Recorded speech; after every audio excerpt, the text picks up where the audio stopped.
Oke, Assalamualaikum warahmatullahi wabarakatuh. Halo semuanya, saya dan rekan-rekan saya dari kelas S4708 dari kelompok 7 ingin melakukan presentasi mengenai mata kuliah algoritma dan pemrograman. Di sini kami akan membuat sebuah manajemen toko buku menggunakan Python dan Streamlit untuk memenuhi tugas besar kami kali ini. Yang pertama di sini adalah anggota kami dan saya selaku Hamas Naifa Levina Maitsa dengan nomor induk mahasiswa 10 20 22 300 210 yang akan membuka presentasi kali ini. Dan selanjutnya akan dilanjutkan oleh rekan saya yang lain. Nah, ini merupakan bagian atau tampilan pertama atau biasa disebut home dari sistem yang kami buat. Nah, sesuai yang ada di gambar, di sini kami menampilkan buku yang ada di dalam sistem yang telah kami buat atau biasa disebut dengan etalase toko. Nah, di sini ada codingannya. Ini merupakan Streamlit sidebar image. Nah, sidebar itu merupakan bagian ya seperti ini di aplikasi ini. Kemudian ada image logo PNG, itu kita menggunakan format PNG untuk logo kita ini Fiction Fortress. Kemudian width 100 itu lebarnya 100. Kemudian ini ada title navigation, maksudnya di sini kita menggunakan sidebar ini sebagai navigationnya. Kemudian page 0807 yang berarti 0807 itu kode dari kelas dan kelompok. Kemudian di sini ada subheader, itu berarti yang ini list of available books. Kemudian ada listnya turun ini untuk menampilkan detail-detailnya dari seperti title, author, genre, description, year, and stock. Baik, selanjutnya ada bagian book operations. Di bagian ini kami menyediakan sebuah operasi di mana pengguna bisa menggunakan untuk menambahkan buku atau memanipulasi data dari buku yang sudah ada di dalam database. Dan di sini ada beberapa operasi yang bisa dilakukan oleh user. Yang pertama ada add, display, edit, dan juga delete. Kemudian selanjutnya kita akan beralih ke operasi yang pertama yaitu add. Nah, di sini user bisa menambahkan buku baru dengan mengisi beberapa kolom yang tersedia di halaman add, yang seperti bisa kita lihat di bagian kanan. Kemudian untuk function yang kita gunakan sendiri di sini adalah def create book. Kemudian kita mendeklarasikan variabel yang akan kita gunakan di bawah nanti. Kemudian di sini ada if book exists. Nanti dia akan menjalankan warning, yaitu warning buku dengan judul dan penulis ini sudah ada di database. Jadi ketika data yang kita masukkan itu judul dan juga penulisnya sudah ada di dalam database, maka akan keluar warning dan tidak bisa memasukkan data itu karena kita mencegah dari redundansi data atau data yang double. Kemudian selanjutnya kita mengeksekusi perintah SQL seperti insert into books, kemudian memanggil atributnya seperti title, author, dan lain-lain, dan values-nya tanda tanya. Karena di sini kita mengosong terlebih dahulu dan kita ganti menggunakan variabel seperti title 0807, author, dan lain-lain. Kemudian kita panggil variabel code 0807, kemudian .commit, lalu return true. Kalau untuk display-nya sendiri, di sini ketika kita memilih page-nya book operations, maka akan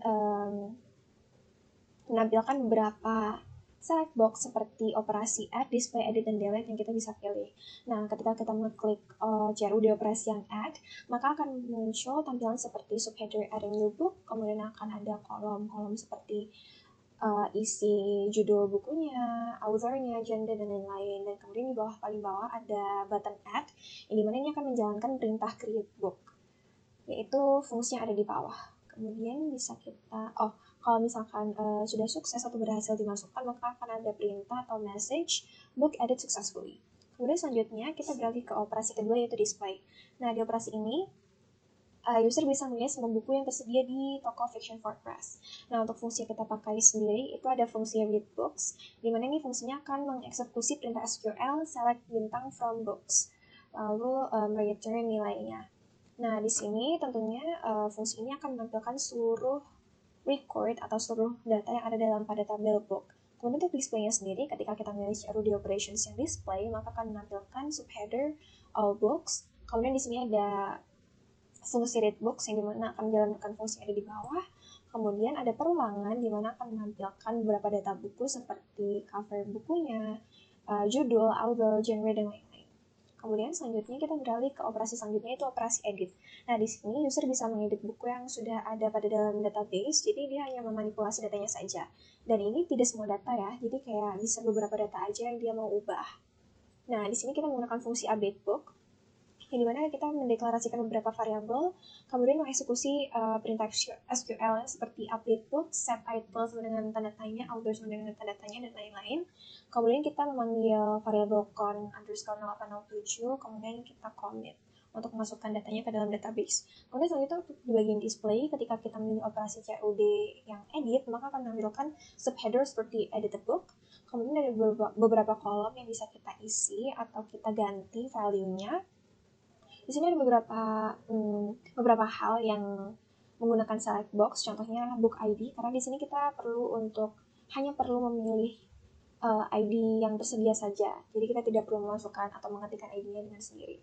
Kemudian selanjutnya untuk title dan lain-lain kita bisa ubah sesuai dengan kebutuhan. Lalu ketika update buku tersebut berhasil, maka akan ada message atau pesan book edited successfully. Kemudian operasi yang selanjutnya ada operasi delete atau menghapus. Dan di sini user bisa menghapus data buku yang ada di dalam database. Dan di sini kita menggunakan fungsi delete book, yang dimana ini akan mengeksekusi perintah SQL seperti delete from books where ID sama dengan tanda tanya. Di sini kita berpacu pada ID buku. Jadi kita hanya perlu memilih ID buku berapa yang ingin kita hapus. Untuk displaynya sendiri ada CRUD operation. Ketika CRUD operationnya adalah delete, maka dia akan menampilkan subheaders delete a book. Kemudian kita perlu memasukkan atau memilih ID atau judul buku yang ingin dihapus. Kemudian di sini juga ada button delete untuk menjalankan operasi atau fungsi delete book, yang nantinya ketika sukses akan menampilkan pesan book deleted successfully. Untuk selanjutnya saya menjelaskan bagian searching. Nah, di sini fungsi untuk mencari buku dari tabel buku. Kemudian ini nge-select dari buku di sini. Nah, ini nanti muncul jika sudah sesuai. Kemudian display. Nah, ini codingannya seperti ini. Nah, di sini saya akan menjelaskan data filtering terlebih dahulu.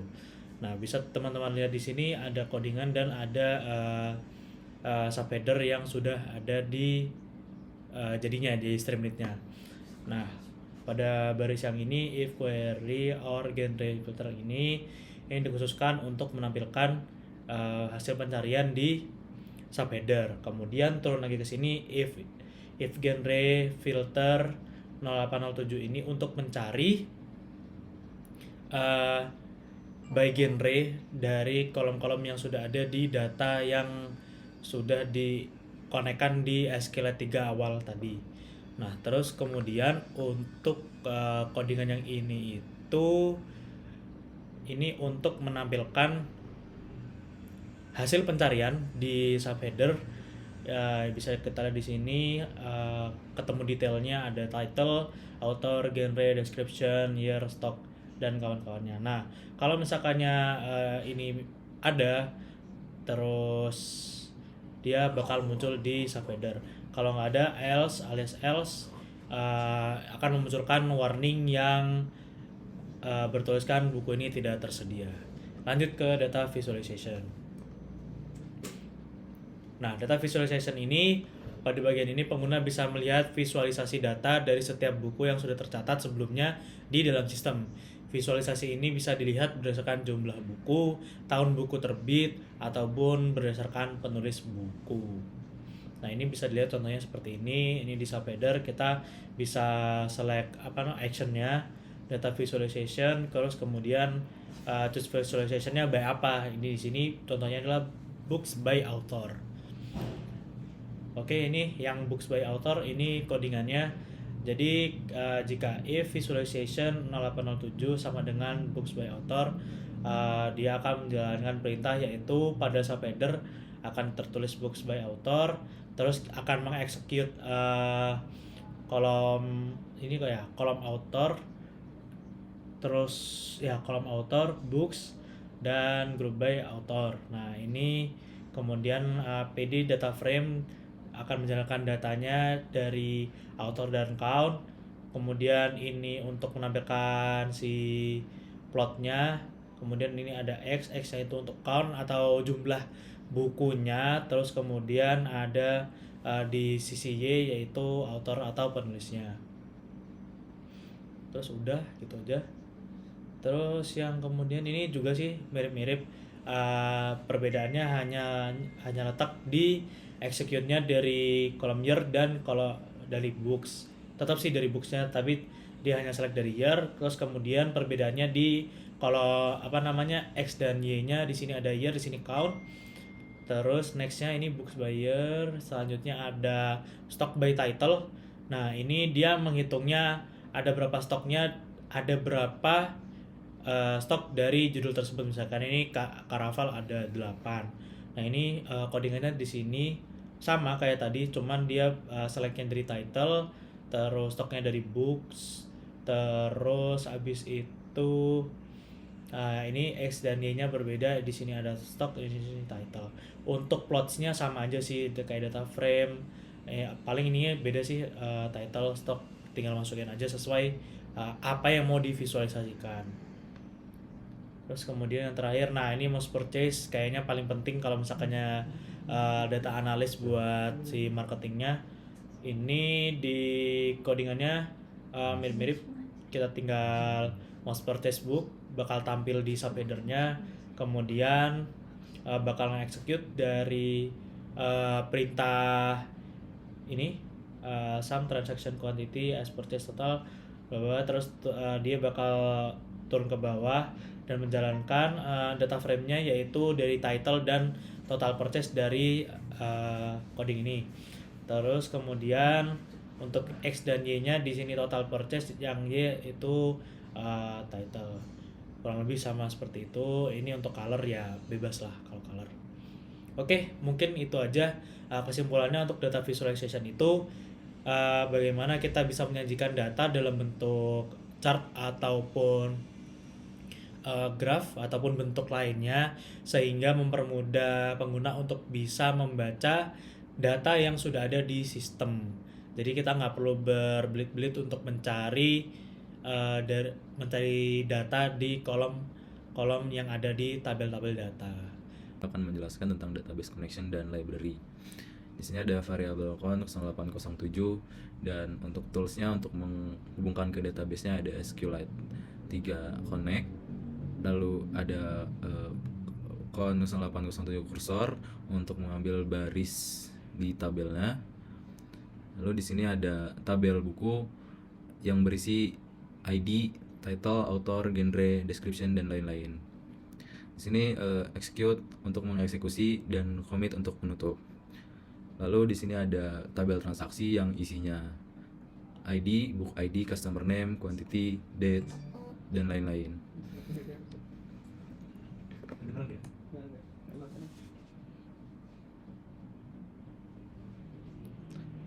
Nah, untuk library di sini ada Streamlit untuk adalah kerangka kerja web yang digunakan untuk membangun aplikasi web interaktif untuk proyek data science dan machine learning. Kemudian ada SQLite, yaitu database berbasis disk yang ringan dan tidak memerlukan proses server terpisah. Kemudian ada library Pandas, yaitu untuk memanipulasi dan analisis data untuk Python. Kemudian ada Matplotlib, yaitu library plotting untuk membuat visualisasi statis, animasi, dan interaktif di Python. Lalu yang terakhir ada Seaborn, yaitu library visualisasi dan statistik berbasis Matplotlib. Pada video kali ini, saya akan memberikan penjelasan dan juga menunjukkan bagaimana demo dari sistem atau website yang telah kami rancang. Jadi, ketika pertama kali kita mengakses website atau sistem manajemen toko bukunya, kita akan disuguhkan oleh halaman home yang dimana terdapat header yang menunjukkan logo dan juga nama toko buku Fiction Fortress. Kemudian ketika kita scroll ke bawah, Fiction Fortress homepage, sini akan menunjukkan list of available books atau menunjukkan daftar dari buku yang tersedia di Fiction Fortress. Nah, di sini buku-buku itu direpresentasikan oleh cover buku itu sendiri. Jadi user dengan mudah bisa mencari atau melihat buku mana saja yang tersedia di Fiction Fortress. Dan juga ini tentunya mengacu pada etalase, yang ada di dunia nyata. Jadi biasanya kalau di Thalassa kan kita bisa langsung lihat cover bukunya, dan itu memudahkan pembeli untuk memilih buku mana sih yang kira-kira mau dibaca. Entah pembeli itu membaca karena tertarik oleh cover bukunya, atau dia pernah melihat cover buku itu di video TikTok atau apapun itu dan dia ingin mencoba membacanya. Jadi hal ini tentunya akan lebih menarik atau memudahkan user dalam mencari buku yang ingin dia baca. Dan tentunya di sini kami tidak hanya menyediakan cover bukunya saja, tapi kami juga menyediakan informasi detailnya dengan cara mengklik tombol yang ada di bawah buku itu sendiri. Kita bisa klik satu-satu, dan tentunya ini akan berbeda-beda pada setiap buku karena ini menampilkan informasi detail dari setiap buku yang ada.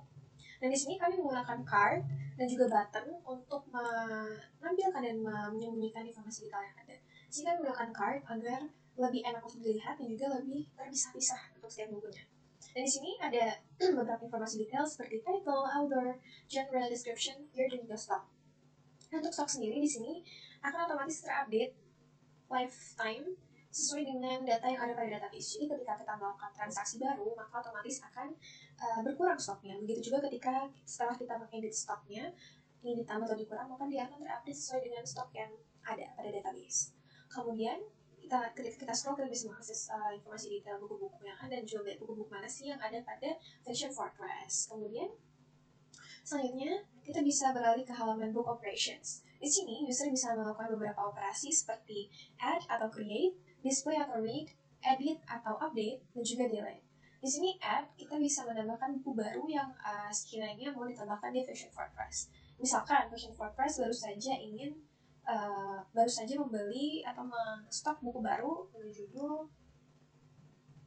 dengan judul Horse, authornya Geraldine Brooks, genre-nya itu art, description-nya ini, kemudian cover URL-nya ini, tahunnya 2022, dan untuk stoknya kita buat dia ada 8. Nah, kita add, kemudian akan ada pesan atau message berwarna hijau yang bertuliskan book added successfully, di mana buku berhasil ditambahkan. Kemudian selanjutnya untuk memastikan buku ini sudah masuk atau belum, kita bisa melihat judulnya Horse, stoknya 8, apakah sudah masuk atau belum. Kita bisa cek di display atau read. Kita menuju paling bawah. Nah, ini dia. Bukunya berhasil ditambahkan, yaitu Horse dengan stok 8. Kemudian selanjutnya kita akan pergi ke operasi edit atau update. Nah, di sini kita akan memilih buku yang baru saja kita tambahkan dengan ID 13. Nah, jadi di sini di halaman update atau edit sendiri itu user tidak perlu memasukkan ulang untuk judulnya, authornya, genre, ataupun deskripsinya. Jadi akan langsung otomatis terisi dan user bisa melakukan perubahan pada beberapa bagian saja yang ingin berubah. Misal saya ingin mengupdate stok dari buku Horse ini. Misalkan saya baru saja mari stok nih, beli buku baru, beli bukunya lagi 2, ini jadi 10. Kita edit, lalu akan ada muncul pesan book edited successfully, di mana buku berhasil diedit. Lalu kita bisa cek di display lagi untuk memastikan bahwa perubahan ini sudah terjadi. Nah, kita bisa lihat di stok, ini menjadi 10. Kemudian untuk operasi delete, kita bisa coba. Nah, di operasi delete sendiri, user bisa mengacu pada ID buku atau title-nya atau judulnya. Jadi biasanya kita pasti akan bingung ketika disuguhkan dengan ID saja, karena kita nggak tahu nih ID ini tuh buku apa sih. Jadi maka dari itu kami sediakan title-nya juga agar user bisa memilih berdasarkan judul saja. Misalkan kita memilih menghapus buku dengan ID 13 dan juga berjudul Horse yang baru saja kita tambahkan, kita delete. Kemudian akan ada pesan yaitu book deleted successfully, di mana artinya buku berhasil dihapus. Kemudian kita bisa lihat lagi, cek di display apakah dia sudah terhapus, dan ya, dia sudah terhapus ya. Artinya tidak ada buku Horse di paling bawah.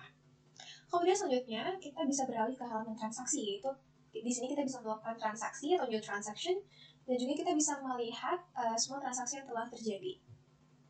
Nah, misalkan saya mau membeli, misalkan saya mendapati customer yang mau membeli buku Normal People dan nama customer-nya Jeremy. Nanti kuantitinya 1 saja, kemudian kita bisa submit transaction. Dan akan ada message yaitu transaction recorded successfully, dimana artinya transaksi berhasil direkam atau ditambahkan. Kemudian kita bisa cek di view all transaction apakah transaksi ini berhasil masuk. Dan bisa kita lihat sendiri di paling bawah ada transaksi ID 12, buku title-nya Normal People, dan customer name-nya Jeremy Tati, kuantitinya 1, dan untuk tanggalnya yang terkini.